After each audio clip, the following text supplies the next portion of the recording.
Ever heard of those cliché stories where the CEO has a stand-in girlfriend, a replacement for his lost love? I was that girlfriend. Well, not quite a wife. We weren't married.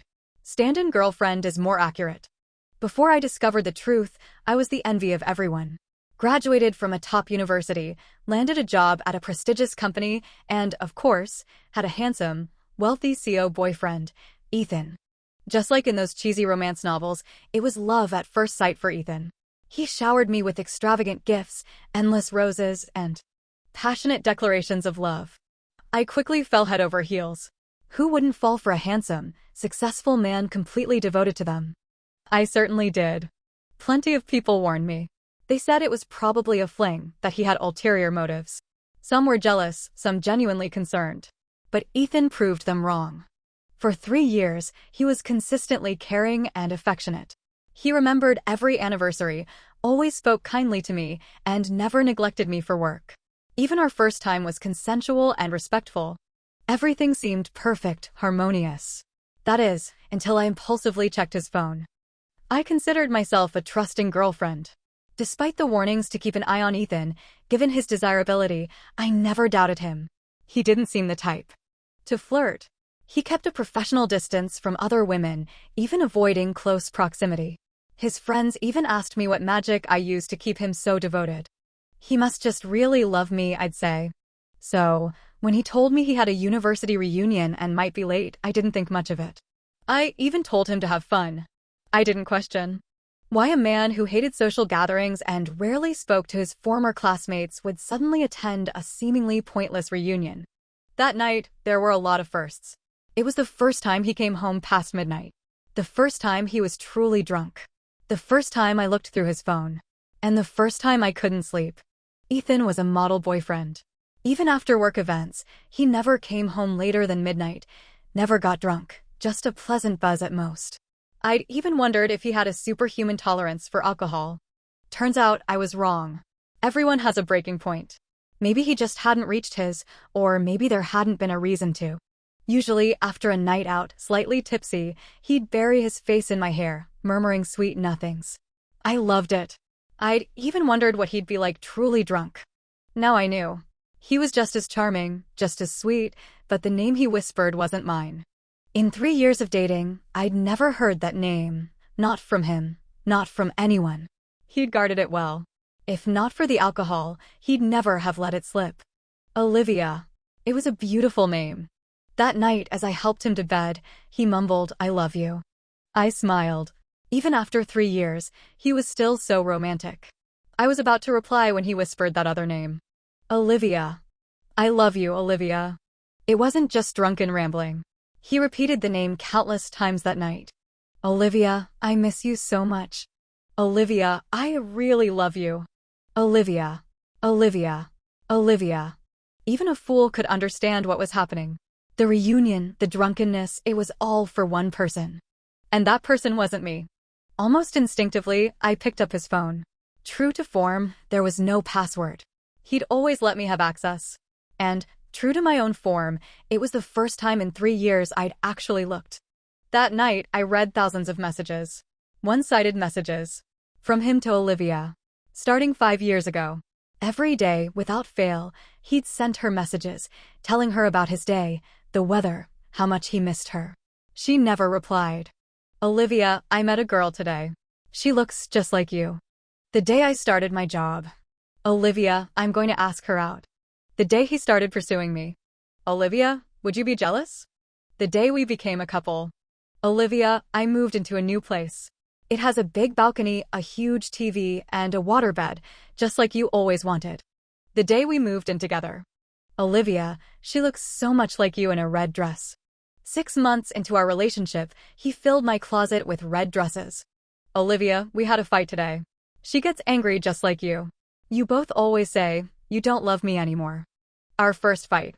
We were both furious, refusing to speak until I'd blurted out, you don't love me anymore. Only then did he try to make amends. Olivia. Olivia. Olivia. Just a tap of the letter, O, and the keyboard would auto-suggest her name. How many times had he typed it? Only he knew. No wonder he always backed up his chat history. I thought it was for important work files. No wonder he loved me in red dresses. No wonder he liked me in makeup that didn't suit me. No wonder he always wanted my hair long. No wonder he looked at me with stars in his eyes. It was all for Olivia. I was just a placeholder. I didn't cry. Not a single tear. I just threw away all the red dresses, chopped off my hair, purged anything that reminded me of Olivia. Except my face. I found their photo together, tucked away at the bottom of his photo album. Olivia, in a bright red dress, cute makeup, long flowing hair. Beaming at the camera, giving a peace sign. And Ethan, beside her, gazing at her with an agonizing tenderness. A look I knew all too well. He was lucky. She really did look like me. If I didn't know my mother only had one daughter, I would have questioned if we were twins. The next morning, I made him hangover soup. I didn't ask why he was drunk, didn't ask who Olivia was. He, however, asked me why I'd cut my hair. I touched the uneven ends. I wanted to try something new. It was awful, I knew. I'd hacked it off myself the night before with rusty scissors. 7 years of growth, gone. He didn't say anything else, but I saw the anger simmering beneath the surface. He tried to contain it, but it finally erupted when he noticed the missing dresses. Just like that morning, he asked where they were. I threw them away. He smashed things, raised his hand, but stopped when he saw my face. This face, it was a powerful shield. He calmed himself, apologized, said he'd buy me new dresses, that I could get hair extensions. I refused. I told him I wouldn't be wearing red dresses or growing my hair long again. Frustrated, he finally yelled what he'd been holding back. Don't you know? You look nothing like. He stopped himself, but I knew what he meant. I looked nothing like Olivia anymore. He stormed out, didn't come home for a week. I went to work, came home, cooked, slept. Life went on, just with one less person. He returned a week later, apologizing, though not sincerely. I could still see the anger in his eyes. I knew he'd come back. I had the face. I didn't say anything. We resumed our routine, but I continued to avoid anything that resembled Olivia. She liked dresses? I wore pants. Long hair? Mine stayed short. Cute makeup? I went for dramatic, edgy looks. I didn't confront him, not out of weakness, but to give us a chance. If he could accept me as I was, not a replica of Olivia, I'd pretend nothing had happened. He was angry at first, resistant. But slowly, he seemed to accept the change. He started taking me to buy pants, accompanied me for haircuts, and the look in his eyes softened, losing that intense, almost desperate longing. I was happy. He was finally seeing me. Those loving gazes before, they weren't for me anyway. And most importantly, his messages to Olivia dwindled. I still occasionally checked his phone. Still no password. The messages went from several times a day, to once a day, to once a week, to once a month. Now, 3 months had passed with no messages to Olivia. I had to scroll a long way to find their chat history. Things were getting better. Olivia was fading away. We were falling in love. In our 5th year together, Ethan proposed. Just like the day he confessed, the floor was covered in flowers, but this time, instead of Olivia's roses, they were my favorite, baby's breath. He knelt, a dazzling diamond ring in hand, surrounded by cheering friends. I said yes. The ring was beautiful. They said a man could only buy one from that brand in his lifetime. It wasn't just a ring. It was reassurance. I was no longer a stand-in. He loved me. He proposed to me. 10 days before the engagement party, he was a nervous wreck, obsessing over every detail. He dragged me through endless rehearsals. It was exasperating, but it showed he cared. I was happy. Until the text message. That night, as I lay in his arms, him playing with my hair, his phone buzzed. He glanced at it. For a second, just a second, he tensed, his body stiffening. I asked him what was wrong. He mumbled something about needing the bathroom, gently extracting his arm and taking his phone with him. He didn't take long, but I didn't hear the toilet flush. He returned, seemingly normal. But a woman's intuition is rarely wrong. Later that night, I retrieved his phone from under his pillow. He never kept it there before. I opened his messages with Olivia. Nothing new. Then, almost on autopilot, I checked his text messages. At the top, a message from a contact named Olivia. A different number. I'd never seen it before. They must have reconnected. Ethan, I'm back in 2 days. Are you free? I want to talk. Olivia? Is that really you? Yes. What time's your flight? I'll pick you up. Don't bother. I'll send you the address when I land. Got to go. Bye. He'd sent a few more messages, but there was no reply. She must have been busy. I always assumed Olivia was a ghost, someone he'd lost, someone he could never be with. That's why I stayed, hoping to win his heart completely. I closed the phone, stared at my sleeping fiancé, then slipped the phone back under his pillow and tried to sleep. The night before Olivia's return, my period started. I always suffered debilitating cramps. Usually, it felt like a curse, but this time, it felt like an opportunity. I took a cold shower, despite the pain, deciding to gamble. The next morning, I had a high fever. I wanted to see who he'd choose, his feverish, cramping fiancé, or his returning first love. He chose Olivia. I could endure the pain, the fever, but his first love couldn't possibly navigate the airport without someone to carry her luggage. 5 years of devotion lost in an instant. As he left, he only cared about his hair, his clothes, his cologne. I'd never seen him like this. So careful, so giddy with excitement. So excited he forgot about the woman writhing in pain at home. I canceled the engagement party. Burning with fever, I packed my things and left our apartment. I erased every trace of my existence, throwing away anything I couldn't take. I left him a note and the ring. The ring he could only buy once. It wasn't meant for me. I traveled for a month, clearing my head, then started a new job at a new company. Ethan had taught me a lot, valuable skills I wouldn't have learned as a regular employee. My education, combined with his mentorship, made me a valuable asset. I'd had offers before, better pay, better positions, but I turned them down. I wanted to be with him. It didn't matter anymore. I had a new life. I'd even bought my own apartment a few years ago, a secret safety net. Even without Ethan, I was still the woman everyone envied. Independent, successful, secure. So, what happened next? Did he try to find you? Yes, but I made sure he couldn't. What if he was going to break things off with Olivia, tell her it was over? Isn't that how it goes in stories? Stories are just stories. Fairy tales are just fairy tales. The moment he chose her over me, that was it. We were done. Oh, the girl across from me sighed, pouting. Aren't you sad? You were together for 5 years. I touched my short hair, smiling. I cut off 7 years of hair growth. 5 years of dating is nothing. The young intern, Chloe, still seemed dissatisfied. She opened her mouth to say something, but I cut her off. Okay, enough gossip. Have you finished your work? No joining us for dinner if you haven't. No. I'll get it done. Promise. I watched her scurry off, relieved. Chloe was new, fresh out of college, full of youthful enthusiasm. She reminded me of myself. We'd bonded quickly, sharing gossip and, eventually, personal stories. She was a good kid, discreet despite her nosiness. Looking at her retreating figure, I felt a pang of contentment. It had been 6 months since the breakup. At first, I'd been heartbroken, occasionally drowning my sorrows in wine. But now, thinking about Ethan evoked nothing.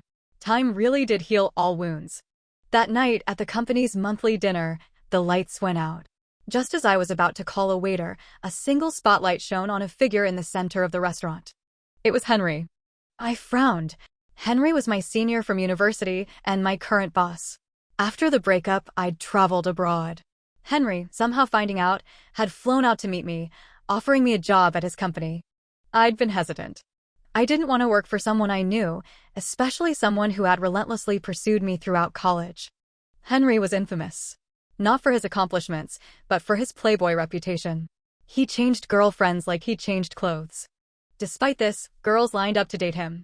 He was charming, handsome, and rich. In a single year, he'd dated half the girls in his department. Even though few said anything bad about him after breaking up, his reputation preceded him. Then he met me. I still don't know what he saw in me. We'd barely met at orientation before he launched his full-blown pursuit. Knowing his reputation, I'd rejected him repeatedly. I thought he'd give up, but he persisted, undeterred, for 3 years. He even declared that anyone else who dared to pursue me would face his wrath. A few brave souls tried, but they quickly retreated. Even after graduation, he'd wait outside my dorm, bringing flowers, reciting cheesy lines. Perhaps it was the thrill of the chase. He'd never been rejected before. I was his first failure. I didn't believe he was sincere. This continued until I started dating Ethan. He shifted his waiting post from my dorm to my office. The day I walked out hand in hand with Ethan, Henry was there, flowers in hand. I didn't take them. I raised our joined hands.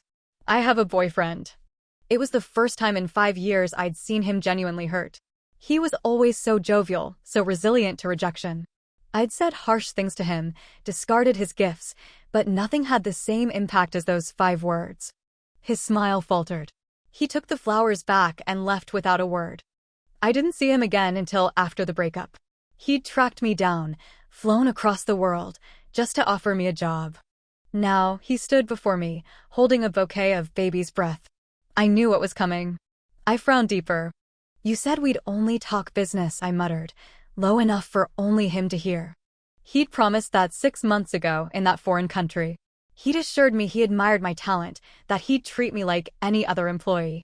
If I didn't believe him, I could try it out. I'd relented. His company had potential, and he'd been sincere. He'd kept his word. No special treatment, even reprimands and pay cuts when I made mistakes. I hadn't expected him to revert to his old ways, especially after I'd just signed a 5-year contract. He'd planned this. He grinned. "Consider this compensation for breaking my promise.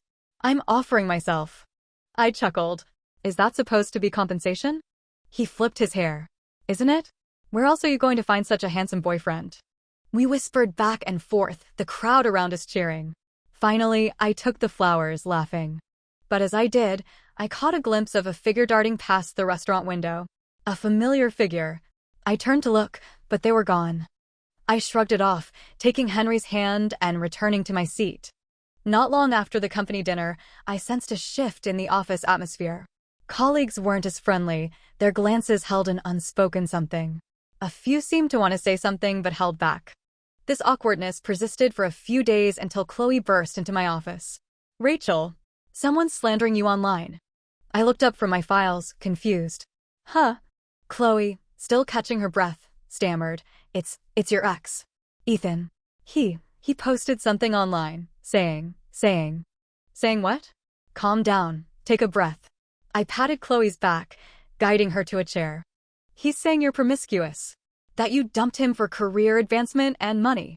And that you're hooking up with our boss."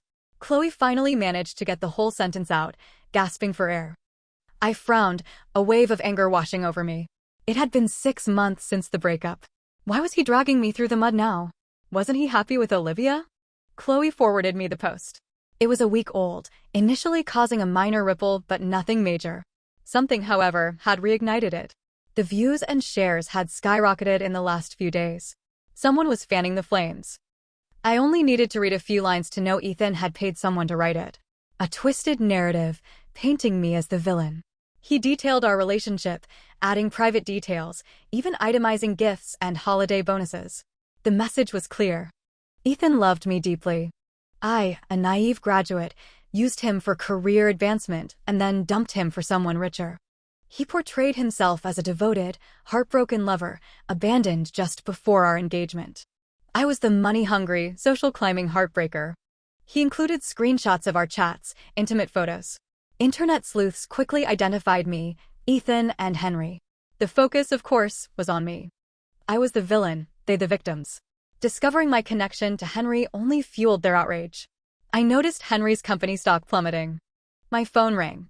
I answered without thinking. A torrent of abuse erupted from the other end.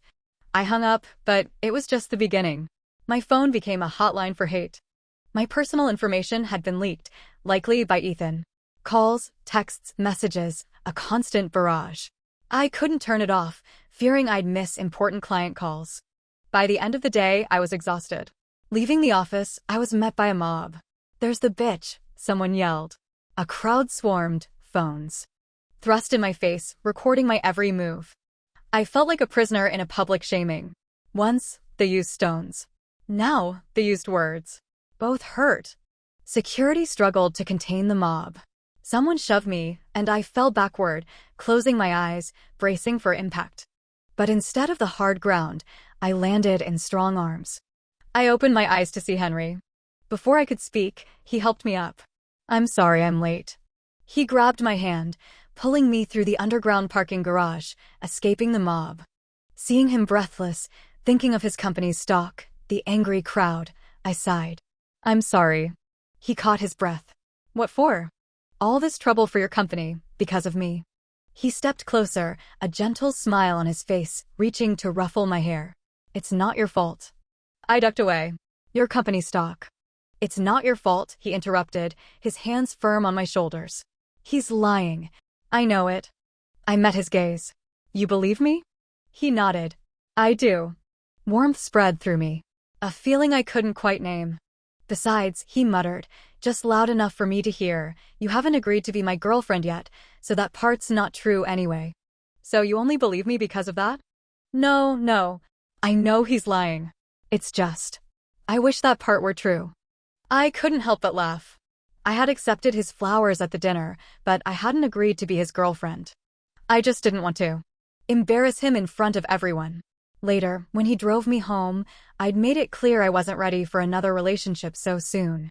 He'd smiled and said nothing, only sending me a text message after dropping me off. Don't worry, we have time. What are you thinking about? Henry snapped his fingers, pulling me back to the present. Nothing, I smiled. Let's go. He opened the passenger door. Where? I asked, getting in. My place. I paused, hand hovering over the seatbelt. Your place? Don't overthink it, he said, sliding into the driver's seat. I'm worried about your safety. Your address might be leaked. Just stay at my place for a while. I can get a hotel. He leaned over and fastened my seatbelt. Hotels aren't safe either. He pressed the gas pedal, speeding towards the exit. I ended up at his place, or rather, a place of his. A brand new villa, never lived in. I was the first guest. He dropped me off, handed me keys and some essentials, then left without coming inside. I was surprised. I stepped inside, and my breath caught. It was decorated in my favorite Scandinavian minimalist style. My dream home. After settling in and showering, I saw more hateful messages and missed calls. I sighed, ignoring them. Lying in bed, I opened a hidden folder on my phone. Photos, memories with Ethan. I'd meant to delete them but couldn't bring myself to do it. Thankfully, I hadn't. The folder also contained Ethan's messages to Olivia. I'd saved them on a whim, feeling they might be useful someday. That day had come. I opened my laptop and started typing. My phone rang. Annoyed, I reached for it, ready to turn it off, but it was Chloe. Rachel, did you see it? See what? Our boss posted something too. Don't you know? No. Oh my God. Chloe sounded exasperated. Wait, I'll send you the link. Moments later, the link arrived. The title, I'm Henry, and I have a different story to tell. Intrigued, I started reading. Henry wasn't a great storyteller. He'd spend paragraphs on minor details, skimming over important ones. It was rambling but heartfelt. He recounted our story, from our first meeting to the present. His infatuation, his pursuit, my rejections, his heartbreak when I started dating Ethan, his joy when we broke up. He even confessed to tricking me into joining his company and how I'd rejected his recent confession. He claimed that without me, he'd still be a directionless rich kid, coasting through life.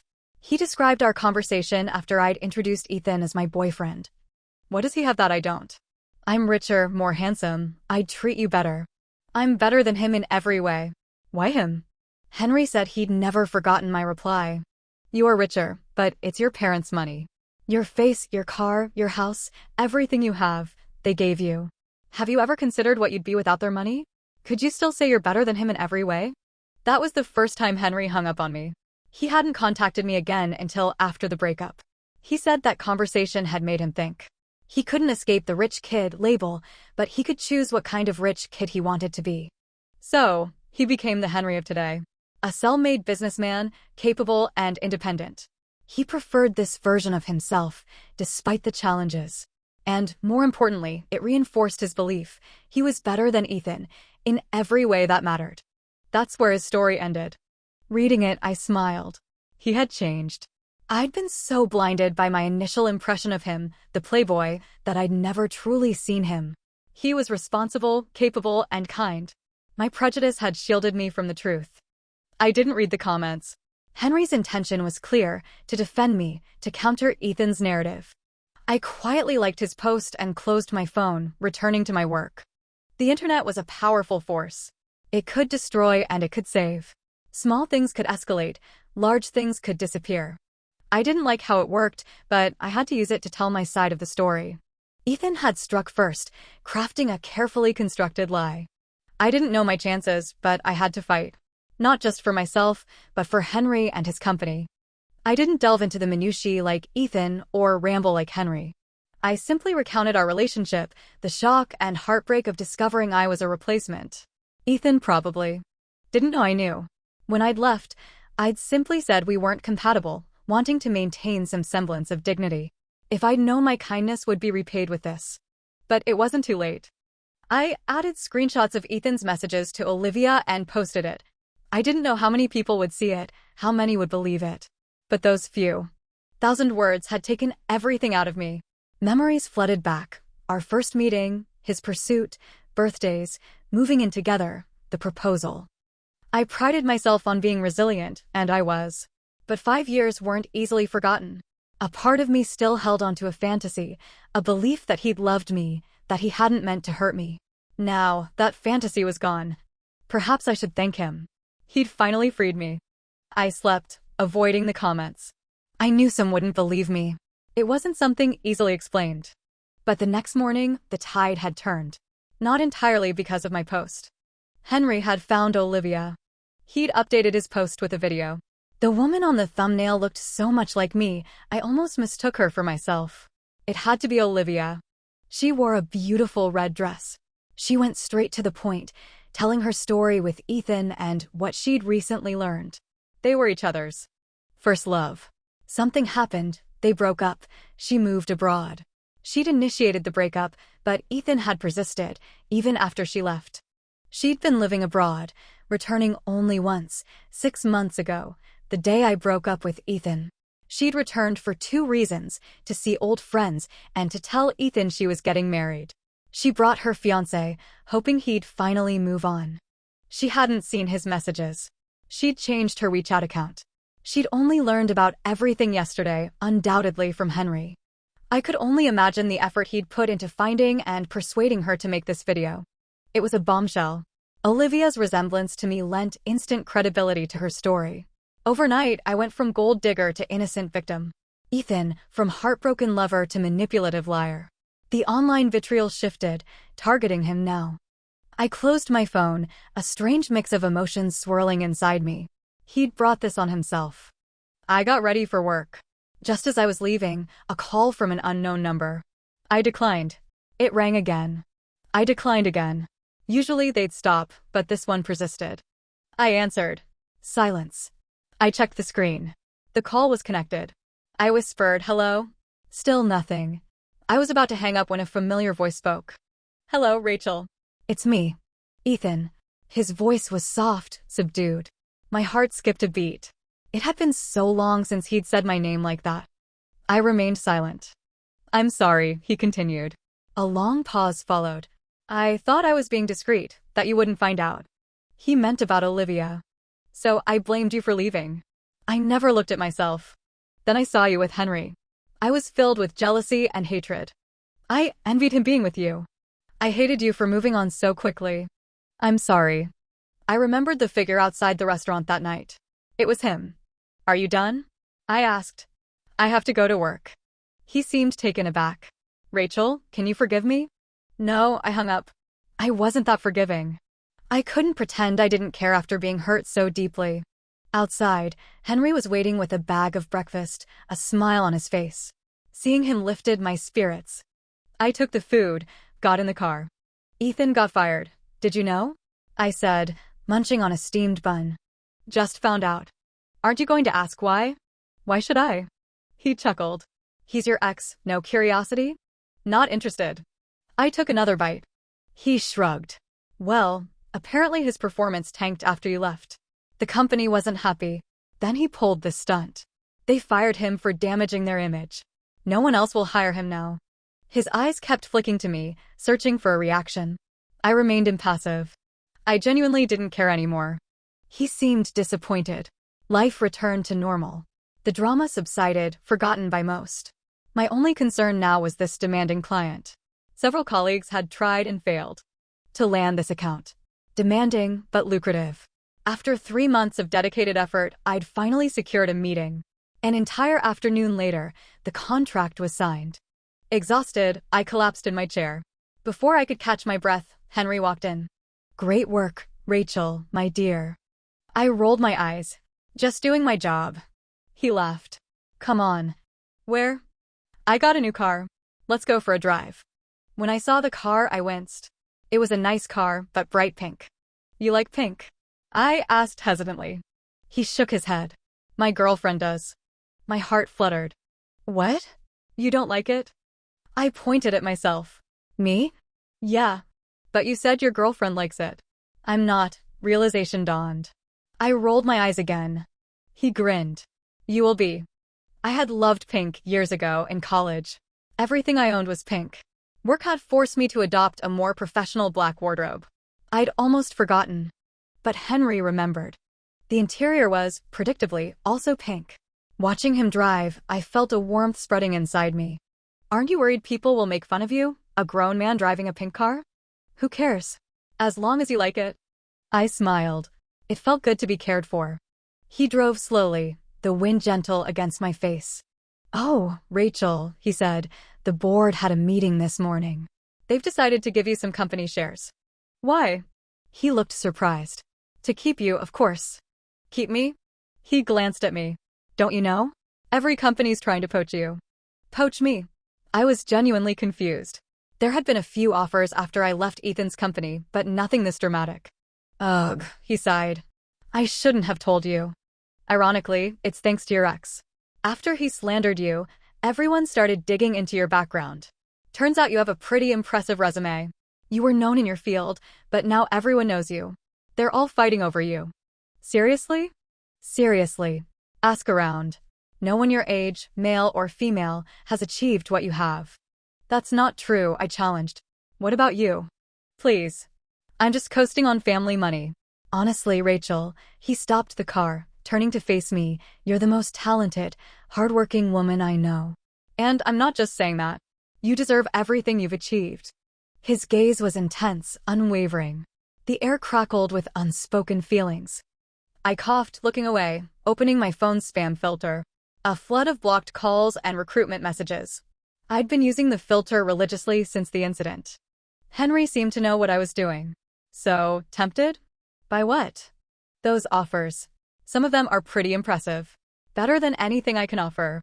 I shook my head. "No. I was just confirming something." "What?" "Whether the shares were something I earned, or something you were giving me." He scoffed. "Please. I don't want to give you anything." "Why?" "Honestly, Rachel, sometimes I wish you weren't so amazing." "Huh? I wish I was stronger than you, so you could rely on me, ask for my help. But you don't. You handle everything yourself. You never ask, you never complain, you just work harder." He almost seemed sad. "That's not true. You helped me a lot, especially with Ethan." "True, but you would have managed without me, wouldn't you?" I bit my lip. "Maybe, but you still helped." "Thank you." He smiled. "You're welcome. It was my honor." "Okay." He released the handbrake. I suddenly remembered a question I'd been meaning to ask. "Henry, do you think I look like Olivia?" He didn't turn, busy shifting gears. "No." "Why?" He paused, turned, and smiled. "Why does it matter? You're you. She's her. You're unique." I was satisfied with the answer. Fighting back a smile, I asked another question, one I should have asked long ago. "Henry, why do you like me?" He released the handbrake again, turning to meet my gaze. His eyes sparkled. "I've been waiting for you to ask." "Oh!" He chuckled. "I've asked myself that question a million times. Is it because you're beautiful? Talented? Driven? I've come up with many answers, and yet, none of them feel quite right.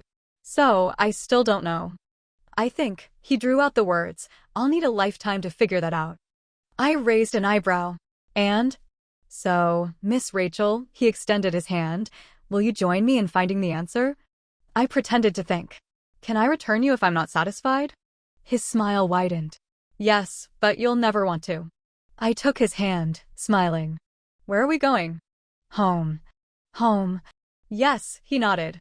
Remember that villa? The one you stayed at? I nodded. I bought it for us. Our future home. What? When? Right after you broke up with Ethan. I knew it was my chance. I couldn't miss it again. You didn't have to buy it so soon. I have my own place. I know, but I needed to be prepared. What if you'd suddenly decided to get married? I didn't want to be caught off guard. I laughed. Do I seem that desperate to get married? He shook his head. Not you. Me. I'm desperate to marry you. I was reminded of a quote from Eileen Chang's Red Rose, White Rose. Every man has two women in his life. One is a white rose. One is a red rose. If he marries the red rose, over time, the red one becomes a smear of mosquito blood on the wall, while the white one is still the bright moonlight before his bed. If he marries the white rose, the white one becomes a grain of sticky rice on his clothes, while the red one is a cinnabar mole on his heart. Later, I told Henry this. He listened intently, then admitted to his playboy past. But his white rose, his red rose, his moonlight, his cinnabar mole. It was all me.